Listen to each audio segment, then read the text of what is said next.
Cara, esse é um capítulo que é muito importante na nossa prática diária na medicina, mas ele é relativamente pouco explorado na prova. E mesmo quando é explorado, a gente acaba falando sobre ele em várias doenças. Por exemplo, trombose, a gente discute, trombose, trombofilias, né? Discute quando fala de embolia pulmonar, trombose venosa profunda. A anticoagulação, a gente conversa lá na embolia, conversa na profilaxia dos pacientes com fibrilação atrial, doença valvular cardíaca e tal, né? Então a gente acaba conversando sobre isso em vários momentos.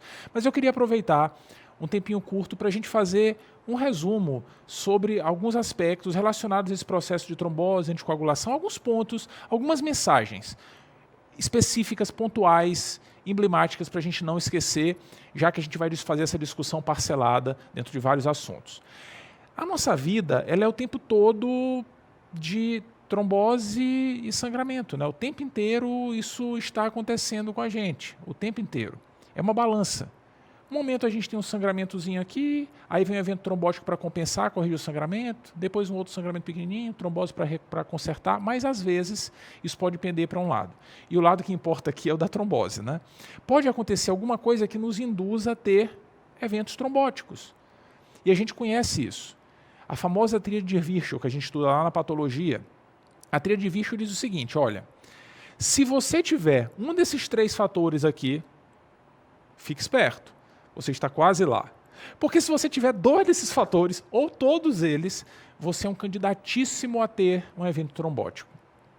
Que fatores são esses? A presença de lesão endotelial, algum fator que justifique estase venosa, ou então o indivíduo ter algum status pró-coagulante, um fator que justifique hipercoagulabilidade. Quer ver exemplos disso? Lesão endotelial, cirurgia. Estase venosa, imobilização no leito. Estado de hipercoagulabilidade, tumor, câncer. Muitos deles fazem isso. Se a gente tiver 2 desses fatores, ou os 3, risco aumentado de trombose. A gente conhece vários fatores disso, de risco para isso, a gente discute isso em aulas específicas, mas eu queria agora mencionar fatores meio que ocultos às vezes, que a gente descobre só depois, né? As trombofilias. Lembra delas? A gente divide tradicionalmente em 2 grupos, né? As trombofilias hereditárias, a gente nasce com elas, e as adquiridas. Não nasci, ela aparece depois. Trombofilia é tudo aquilo que aumenta o risco de formar trombo. E a gente pode nascer com algumas mutações, deficiências de fator de coagulação, enfim, que se associam ao risco aumentado de trombose. Aqui estão algumas delas. A mais frequente é a mutação do fator 5 ou fator 5 Leiden, e outras muito famosas, como a deficiência de antitrombina, proteína C, proteína S, que são, esses fatores, eles são substâncias anticoagulantes. Elas fazem parte da hemostasia terciária, né? Elas servem para inibir a coagulação em excesso. Se a gente tiver falta dessas substâncias, podemos ter trombose. Veja que coisa, é o oposto, né? É falta delas que é problema. Mutação gene da protrombina, enfim, tem um monte de coisa. Essas são as principais, né? As mais famosas e tal. E o risco de ter trombose varia, não é igual em todas elas, não. Para algumas é irrelevante, para outras ele é significativo. A mutação do fator 5, por exemplo, aumenta bastante o risco do indivíduo ter um evento trombótico. Agora, ainda que isso seja reconhecido, a gente dava muito mais bola antigamente para isso do que dá hoje. Hoje a gente se estressa menos com a maioria das trombofilias hereditárias. Porque muitas delas provavelmente não são tão significativas. Elas são um problema quando se associam a outros fatores, entendeu? É um paciente que tem uma mutação dessa, usa contraceptivo, fez uma viagem do Brasil para a Austrália sem parar, ficou imobilizado o tempo todo e fez uma cirurgia ortopédica. Junta tudo, ó, ferrou. Mas elas isoladamente, talvez nem sempre façam verão. Então a gente baixou assim o tônus em relação à preocupação para algumas trombofilias. Quando o cara tem defeitos combinados, aí estressa, sabe? Mas quando é uma isolada, às vezes, dependendo de qual for, a gente não dá muita bola. O fato é que existem algumas situações clínicas que a gente fica se perguntando por que esse cara teve trombose? Por quê? Será que tem alguma coisa oculta na família e tal? Então, existem alguns cenários em que a gente vai pensar em pesquisar a trombofilia. Nem sempre a gente vai fazer isso. Por exemplo, o cara tem câncer e tem um trombo. Não vou investigar a trombofilia, cara. Deve ser o câncer que explica o trombo, não deve ter outra coisa. Entendeu? Então, para investigar isso, tem que ser um cenário muito específico, que a gente não esteja entendendo mesmo. Por exemplo, um indivíduo que tem um evento trombótico, né, teve um evento trombótico, sem causa aparente, e tenha menos de 45 anos de idade. Tem história na família de trombose. tenha trombose recorrente, já teve uma vez, está tendo de novo, ou então teve trombose em um lugar estranho, seio cavernoso. Meu Deus, não sei nem onde fica, pois é. Seio cavernoso com trombose, que esquisito, entendeu? Então é um cara que não tem causa aparente e um desses fatores, aí vale a pena investigar. Fechado? A gente investiga as hereditárias e pode também investigar as adquiridas. São várias. Por exemplo, o cara pode ter hiperhomocisteinemia, aumento da homocisteína, altera a função endotelial, aumenta o risco de trombose, tanto arterial quanto venosa. Outra muito famosa do grupo, na verdade a mais famosa de todas, é a síndrome do anticorpo antifosfolípide.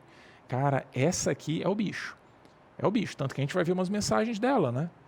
Nessa síndrome, que pode ser primária, assim, idiopática, ou causada por alguma outra doença, por exemplo, lúpus. Lúpus se associa a essa síndrome. Foi o primeiro cenário em que ela foi descrita, os pacientes com lúpus. Esses indivíduos podem ter tromboses arteriais ou venosas recorrentes. Por sinal, olha para mim aqui um pouquinho. Trombose arterial e venosa não é para qualquer doença, não. Grava isso, não é para qualquer doença. As trombofilias que mais se associam à doença na artéria e na veia são a hiperhomocisteinemia e a síndrome de anticorpo antifosfolípide. Olha, as últimas que a gente conversou. Essas dão mais trombose nos dois compartimentos. As outras costumam selecionar mais o local e geralmente é venosa a trombose. Tudo bem? Volta para cá então. Então, cara, trombose no componente arterial ou venoso chama atenção. A presença de perdas fetais na gravidez, muitas vezes a complicação vascular também chama atenção. E, eventualmente, esses caras chegam apenas com trombocitopenia. É porque, por conta da formação dos trombos, acaba consumindo plaquetas, sabe? Às vezes a plaqueta vem baixinha, às vezes é a única manifestação. Mas, geralmente, isso acaba sendo investigado à luz de fenômenos trombóticos estranhos. O paciente teve uma trombose esquisitona, a gente investiga. Beleza? Às vezes, tem uma doença já de cara que facilita o raciocínio para pensar na doença. Por exemplo, lúpus. O cara com lúpus que tem a trombose, eu já penso na síndrome de anticorpo antifosfolípide. Tudo bem? Mas às vezes é idiopático. O paciente com fenômenos trombóticos recorrentes, a gente pensa e acaba diagnosticando. Diagnóstico, por sinal, é uma coisa interessante. A gente, para fechar essa síndrome, precisa de dado clínico e de laboratório. É assim que dá o diagnóstico. Informação clínica, critério clínico e critério laboratorial. Laboratório encontrando o componente imunomediado e o clínico encontrando a trombose, né? E aqui tanto vale trombose, enfim, em qualquer local, venoso ou arterial, e entra também o critério gestacional. Isso é interessante. Por exemplo, perda fetal a partir da 10ª semana, sem explicação clara. O feto aparentemente era normal. Entra, perdeu uma vez, é critério, pode ter sido trombose. Desde que o feto seja normal, né, morfologicamente. Ah, e se for antes de 10 semanas, sabe? Isso aí não, porque é comum perder. Mas se perder mais de 3 antes de 10 semanas, aí também conta, sem uma outra explicação clara. E um outro componente que pode ser considerado também é quando a mãe acelera, tem um trabalho de parto prematuro, antes da 34ª semana, tanto associado à morbidez placentária, quanto à eclâmpsia ou pré-eclâmpsia, entendeu? Ela teve uma complicação vascular ou insuficiência placentária e teve parto prematuro. Isso também entra como critério. Tem um critério clínico, falta só laboratorial, que é achar o anticorpo. São 3 os anticorpos que a gente busca rotineiramente. O anticoagulante lúpico, o anticorpo anticardiolipina ou o anticorpo beta-glicoproteína 1. São essas 3 possibilidades. O fato é que, mesmo que a gente encontre um deles positivo, calma. Porque às vezes eles estão positivos e não quer dizer nada. A gente tem que esperar um tempinho e repetir o teste, pelo menos uns 3 meses. Entendeu? Então é um critério clínico e um laboratorial, só que o laboratorial tem que ser repetido. Ponto final. Achou isso daqui, fechou o diagnóstico e a gente só precisa tratar. E como é que trata isso? Ora, o cara está tendo trombose, cara, eu vou tratar com anticoagulação, né? Entendeu? Por falar na anticoagulação, já que a gente está aqui, né? Por falar nela, por falar nos anticoagulantes. Lembra quem são eles? Lembra? Lá no capítulo do livro fala um pouquinho deles e tal. Anticoagulante, principal, grande protótipo do grupo, é heparina. O mais famoso deles. Tem outro que veio depois, que até parece heparina, o nome é meio parecido, mas é diferente, tanto que é heparinux, né? É diferente. Mas são anticoagulantes que compartilham de funções, formas similares de ação. Mas vamos lembrar um pouquinho da heparina, né? Lembra como é a heparina? Lembra qual é a ideia? A gente tem 2 tipos de heparina de uso corriqueiro. A mais antiga e mais famosa, que é a heparina não fracionada, e mais recentemente, já há quase 30 anos já em uso, a heparina de baixo peso molecular. A não fracionada, age ligando-se à antitrombina 3, iniciando todo o processo que reduz na anticoagulação do paciente. Ela inativa também alguns fatores de coagulação, mas o grande processo, o grande fenômeno é a ligação dela à antitrombina 3. É diferente do que acontece com a heparina de baixo peso.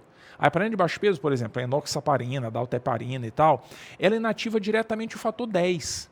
É a principal ação dela. Mexe com outros fatores de coagulação, mas é basicamente o fator 10. Tudo bem. Essas heparinas agem de forma diferente, e por agirem de forma diferente, a gente acompanha a ação delas de maneira distinta também. Lembra disso? Por exemplo, a heparina não fracionada, a gente acompanha rotineiramente através da análise do TTPA, o tempo de tromboplastina parcial ativada. Ah, legal. E a de baixo peso molecular? Não dá para a gente ver no coagulograma padrão. Não dá. A dose dela é calculada pelo peso do paciente, lembra? A gente não tem um teste específico, rotineiro, no teste de no coagulograma normal, que avalie o efeito da heparina de baixo peso. Se a gente precisar fazer isso em algum paciente, a gente tem que dosar o fator 10, entendeu? É dosando o fator 10 ativado que a gente consegue ter uma ideia do efeito da heparina de baixo peso. Se não, papai, não tem jeito. Tudo bem? Quem são os pacientes que às vezes a gente precisa monitorizar isso? O principal é o paciente com insuficiência renal, porque a heparina de baixo peso é eliminada pelo rim. Se o rim não estiver bom, é arriscado dar a dose habitual. Entendeu? O cara pode sofrer com isso. Tudo bem? Uma outra informação importante que muitas vezes aparece quando a gente discute as heparinas é o antídoto. O cara sangrou, o que eu faço? Ah, quando sangra, a gente tem a opção de usar algum fármaco para reverter isso. No caso da heparina, a protamina. A protamina é um antídoto para o efeito anticoagulante da heparina. Olha para mim e falar uma coisa legal aqui, olha aqui, ó. Sabe a que classe farmacológica pertence a protamina? Sabe o que ela é? Pois é, estranhamente a protamina é um anticoagulante. Olha que coisa. É que ela acaba competindo com a heparina e tira o efeito da heparina, sabe? Mas ela é um anticoagulante. E a gente tem que tomar cuidado com isso. É que se a gente não calcular a dose certinha, ou se a gente usar a protamina no paciente que não tem usado heparina, o cara vai sangrar mais. Entendeu? Beleza? Ela é um anticoagulante também. Então, cuidado, só serve para antagonizar a heparina. Volta aqui.